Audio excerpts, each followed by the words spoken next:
Hey guys, welcome back to the channel. Today we're going to be checking out a very interesting titled video. It's titled Why France Geography is Almost Perfect. Very interesting title. You know, France is a really big boy when it comes to Europe, just like Germany and a few other countries here in Europe, right? So I'm going to be checking out this video right now, but I do have a request for you guys. If you guys have any suggestions regarding to France, videos that I can do about France, leave those in the comment section down below. I'd really appreciate it. Trying to get as much video done for France as possible. And if you guys want to check out videos that I've done about Germany and other countries, Europe in general, I got a playlist with a lot of videos. The European playlist literally got over 100 videos. And the video with Germany has a couple as well. So y'all can go check those out. But yeah, we're going to get right into this video. So if you're not subscribed, please do subscribe and also leave a like on this video. Really would appreciate it. But without further ado, guys, let's get right into this video. This video is made possible by CuriosityStream. When you sign up with the link in the description, you'll also get access to Nebula, the streaming video platform that RLL is a part of. If real life was like a game of Civilization, then France started out in one of the luckiest possible positions on the entire map, and it's mostly pretty unfair. The geography around France gives it a lot of pretty unique advantages and buffs that a lot of other civilizations in the game didn't really get. And here's how. France straddles the boundary between Northern and Southern Europe, and it's the only country that could truly be considered a part of both regions. Owing to a large series of big and easily navigable rivers like the Rhine, Marne, Seine, Loire, Rhône, and Garonne, France has the capability to exert trading power across every region of Western Europe. But the rivers also help to provide France with an abundance of arable land. France has always been one of the leading agricultural powers in Europe for this reason, and the modern French state has significantly more arable land than any other country in Europe except for Ukraine or Russia. France has always had the capability to produce more food than historical rivals like England or Germany, and Paris is France's capital and administrative center for a very strategic reason as well. It sits at the intersection of the Seine and Marne rivers and enables Paris to exert effective administrative control over trade in and out of the area to the rest of France and Europe. France's interior is largely made up of highly productive farmlands on flat ground or gentle rolling hills in the north and the west, and slightly more mountainous terrain in the south. Because of the high numbers of navigable rivers and the relatively easy to traverse terrain, France has always been easy to travel across, and it's all therefore easily connected and ruled by the central authority in Paris, which has caused the entire region to share a common French identity. All circumstances which led to France becoming one of the world's first true nation-states. But France's external borders are perhaps her greatest strength. Surrounded by imposing geographic features, France's borders almost serve as a kind of geographic armor against any external threats. To the north is the English Channel, to the west is the Atlantic, to the south are the Pyrenees Mountains that are easy to defend, the Mediterranean Sea, and to the southeast are the massive Alps that require almost nothing to defend. To the immediate east is the intimidating Rhine, but to the northeast is France's only flaw in her geographic defense system, an open plain that's part of the greater North European plain that can serve as a funnel for enemy troops and people to just walk or drive across. And for well over 1,000 years now, French rulers across generations have been acutely aware of this weak point in their defense. 1,000 years ago, the territory of France much resembled the territory of modern France, save for a bit more territory in the easternmost direction today.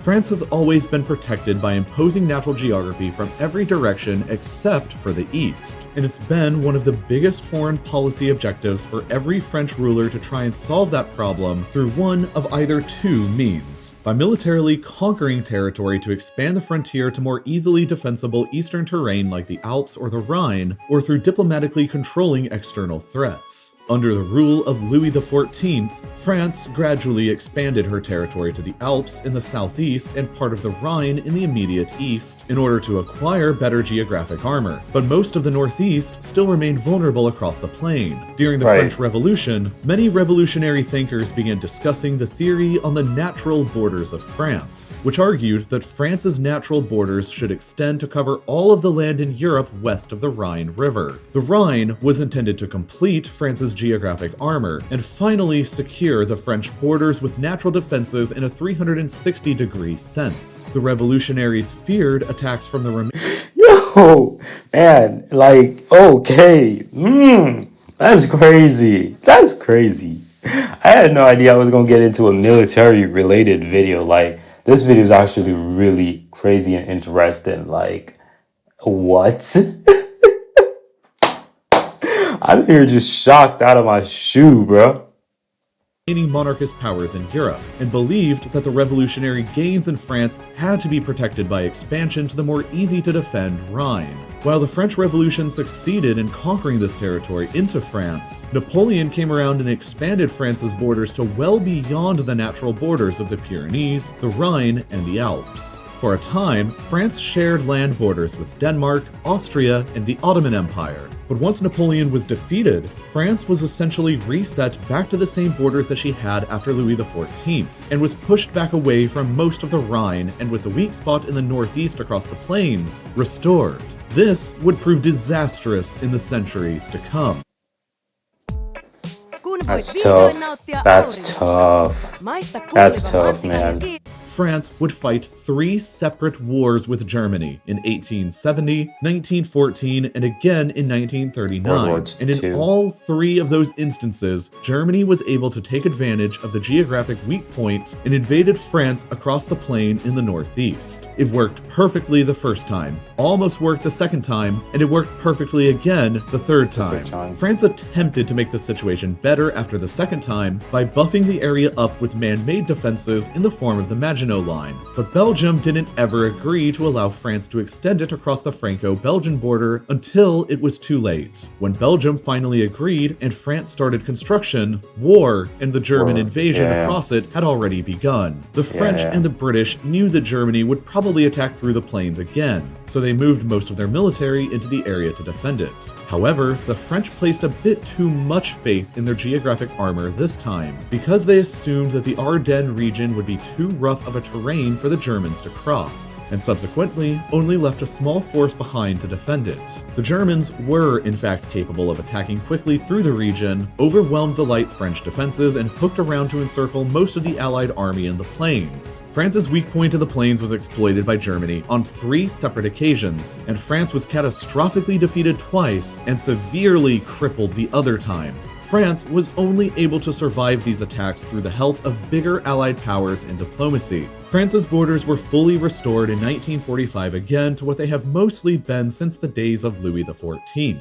But this time, France has embarked on the other method that they've used to secure their geography weakness: diplomacy. Through the creation of the European Union, France hoped that war between European powers would never happen again, and particularly hoped that it would make another war between France and Germany impossible. And with the modern-day friendship and close partnership that exists between the two countries, it seems that that European dream at least is alive and well. War between France and Germany is completely unthinkable in the modern world because of things like the European Union and a shared currency, all prime foreign policy objectives of France. And because of that, France's hole in her geographic armor is entirely secured. Complex diplomacy is oftentimes much more effective than simple forts and bombs. This took a turn, bro. What the sheesh, man. This took a turn. Like, yeah, that now France and Germany are buddy and like so practically the natural geography what do you say defense that France has is practically nothing compared to the political defense that they practically gained just because of the European Union. That's tough. More about the ways that geography can screw over a country, how man-made defenses and forts can help provide some kind of a buff, or how a country can defend against a weak point in their borders, then oh, have I got the perfect thing for you. Castle Siege Defense is a wonderful 54-minute-long professionally made documentary on Curiosity Stream that examines multiple castles across the world, why they were built, where they were built, along with the various tactics that were used to defend them. Even better is that Curiosity Stream has now partnered with Nebula, the streaming video platform built by myself along with other independent educational users. That's crazy, man. That's crazy. I can't believe it, man. I can't believe it. Shout out to France, though, man. Shout out to France. You know, it's just shout out to France. France be doing a lot of good stuff. in terms of you know, with their country. But yeah, I really want to do some more French reaction videos, so leave those suggestions in the comment section, and I do hope you guys enjoyed this like I did. But for now, I'm gonna be out of here, guys. Until next time, peace.